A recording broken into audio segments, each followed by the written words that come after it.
Hey gang, good morning and welcome back to my channel. I am Brian and today we're going to go over a brand new released power station from EcoFlow. So it appears as though EcoFlow is kind of revamping their entire lineup this year and into early next year, and they are doing a lot of upgrades on some of their most popular models. What we have here is EcoFlow's smallest little portable power station. This is the River model, and it boasts a 256 watt hour lithium iron phosphate battery chemistry inside it that is rated up to 3,000 cycles, just like most of your other lithium iron phosphate battery stations. So once you discharge and recharge, that is one cycle. You can get 3,000 of those before you get to only 80% of its original capacity. If this thing does not break within 3,000 cycles, you're going to get up to 10 years of use out of this thing before you lose the top 20% of the batteries inside. And as for pricing on this unit, it MSRPs for $299, which, if you recall, is the exact same price as the Bluetti EB3A. I know you can get that unit on sale for around $229 or $239, I believe,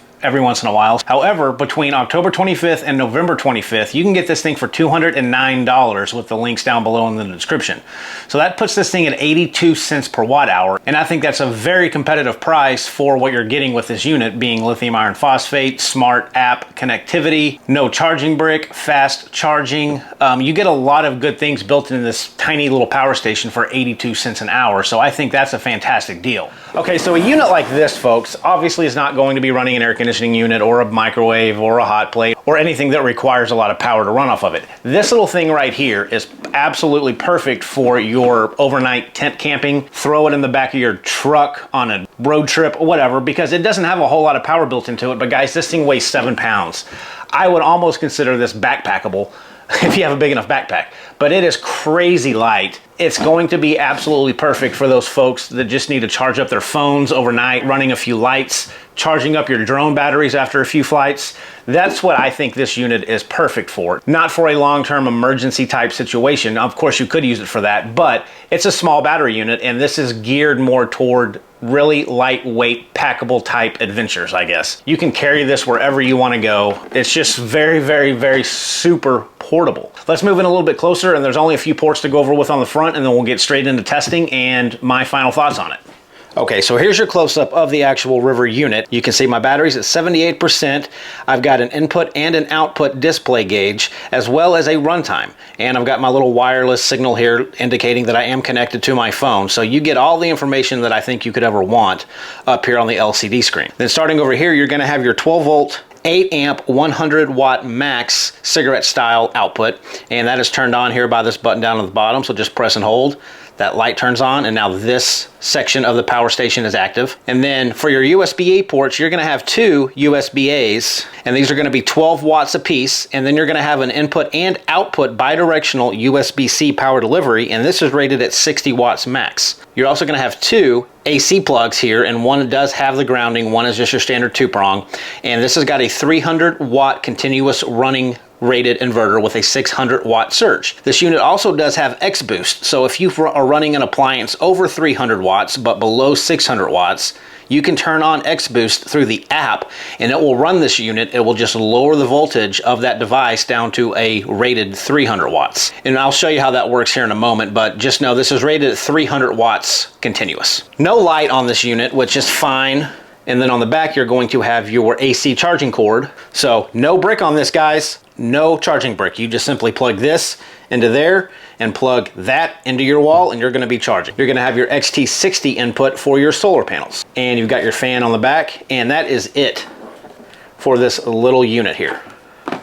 So that's the overview. Not a whole lot of bells and whistles on this unit, but it's got everything that you would want in an overnight type situation.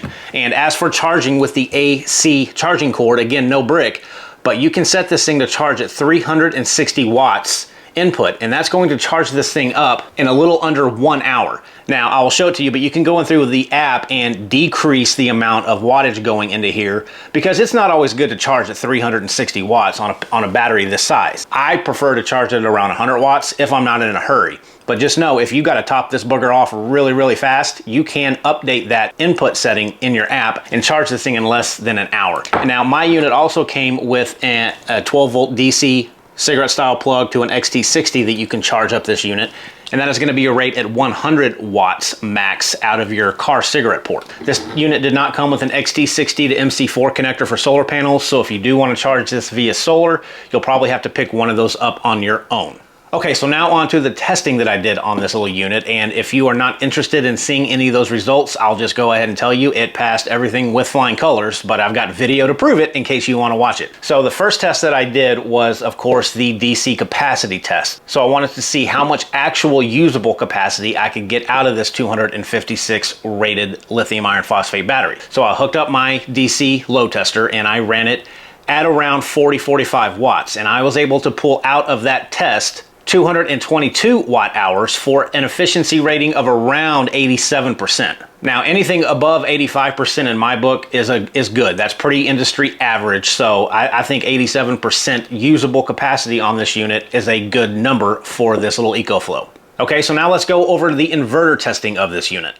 So let's test out this inverter, and remember, this is a 300 watt continuous rated inverter with a 600 watt peak. I'm going to run this thing without X-Boost turned on, and I'm going to connect to my EcoFlow app and show you guys that it is in fact turned off. So here's the home screen of the app. We're going to go into settings, and you can see here X-Boost is actually toggled off. So we're going to just first start off with this, and that is right at 299 watts. So no issues whatever getting right up to that peak of its rated capacity.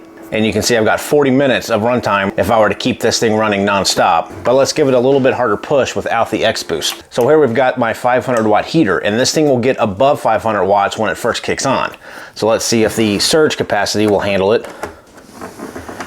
And keep an eye on that output. And it cut off. It would not handle that surge above 300 watts for as long as this heater needed it. So let me turn on X-Boost and see if that'll help it out. So X-Boost is now turned on.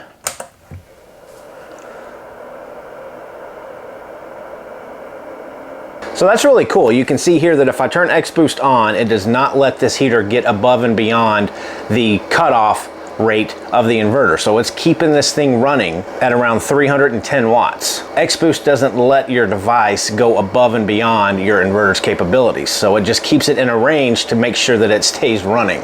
And while I have you here, let me just walk you through the app. So obviously on this home screen, you can see up top, you've got your battery gauge, you've got your output and input, and you can go into your settings and you can rename this unit. You can change your charging speed, which is where I've lowered it down to 100 watts, but you can bump this thing all the way up to 360 watts and get this thing charged up in less than an hour. Going back for the car input, you can change it from 4, 6, or 8 amps. And of course the X-Boost, which we just went over. And the discharge charge level, you can set this to where if you don't want this battery to go all the way down to 0%, you can raise it up to say, cut this unit off when it gets down to 24%. And the unit timeout, never. I love the fact that EcoFlow puts this on there because that means that you can set this unit to never cut off.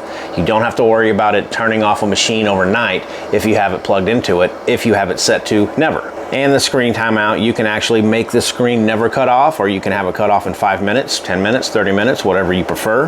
And the AC timeout, this is going to be your inverter. So just like the DC output I have set to never, you can change the inverter or the AC side of this unit to never cut off. And this is where you're going to go in and update your firmware. You can see that I am up to date. Okay, so the inverter worked just fine on this thing. Now just keep in mind, if you do turn on that X-Boost function, it will lower the voltage of whatever device you're trying to run. So anything that requires like a sensitive voltage range, I wouldn't recommend running it on X-Boost. But if you're running anything like a heater like I did, it will just lower the voltage of that device and keep it running. I don't think this unit is really built to use the inverter on, to be honest with you. I think you really need to use the DC functions of this battery station to make it more useful, but the inverter is great and it works fine. Now I did a parasitic drain test on this, so I turned on the inverter and I let it run for 2 hours. Now when I came back after 2 hours, I was down to 92%. So this unit uses around 4% per hour just with the inverter running alone. And I wanted to test to make sure that this thing would run a compressor style 12-volt refrigerator overnight without cutting off, meaning does this thing have a built-in cutoff for your DC outputs? So I hooked up my little 12 volt compressor cooler, and I let it run overnight for around 10 hours, and I came back the next morning and this thing was still running. So that's very good. That means that there is no cutoff function built into this unit, so you can use a very low watt device and this unit will not cut itself off. So that is very good in the event that you have to run something like, you know, a 2-watt LED light overnight in an emergency or some type of medical equipment. This thing's going to keep it running. So here we have every single port on the River Tube being utilized, and if you can get past all the wiring, you can see that my iPad is charging.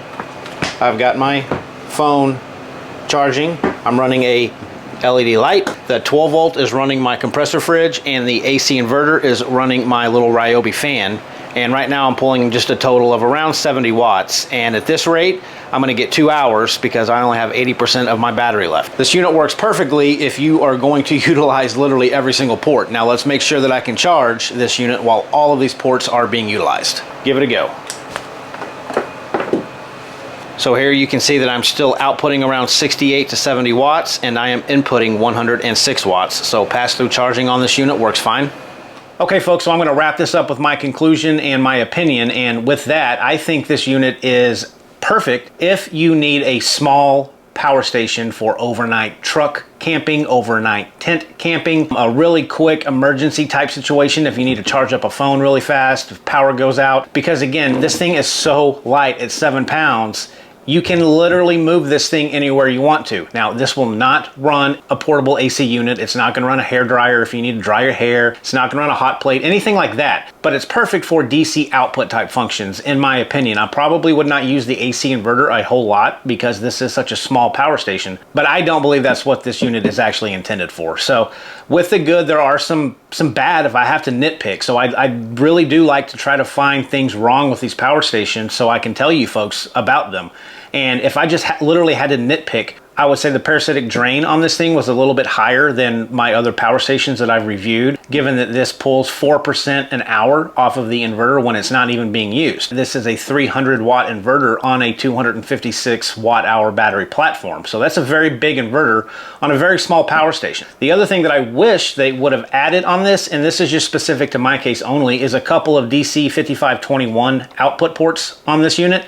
So you don't get any of those type of ports. You do get one 12 volt cigarette style port on it, but the way that I have my truck camper wired with all of my lights, I utilize the DC 5521 jacks to plug into my battery stations. So I wish that this had that. It's not a deal breaker by any means, and this is only specific to my case. Those are honestly really the only two things wrong I can see with this. But again, folks, think of this unit as a type of battery station that you could take with you in your car on a road trip. Keep a 12 volt refrigerator plugged in until you get to where you're going. You can use it to charge up your phone in an emergency or while you're overnight tent camping. You can use it to charge up your drone batteries when you are done flying for the day and you want to get them topped off overnight so you can use your drone the next morning. You can use it to run some LED lighting. Put this thing in your tent and hang an LED light bulb from the tent and you'll have enough lighting all night long with this battery station. So this is just a really convenient, lightweight, high quality battery station that at 82 cents a watt hour is a fantastic deal in my opinion. So in a nutshell, that's kind of my little review and my opinion on this power station from EcoFlow. So guys, again, remember to check down below if you want to get that $209 price tag starting today. This will be available on EcoFlow's actual website on November the 2nd with the same coupon code that you can use to get this thing for $209. But if you're just itching to get this, you can actually go buy it on Amazon starting today. So folks, I hope that video was informative for you in case you're looking to get into one of these smaller power stations and you found some of that information useful for you. So guys, until next time on the next review, we will see you soon. Take care.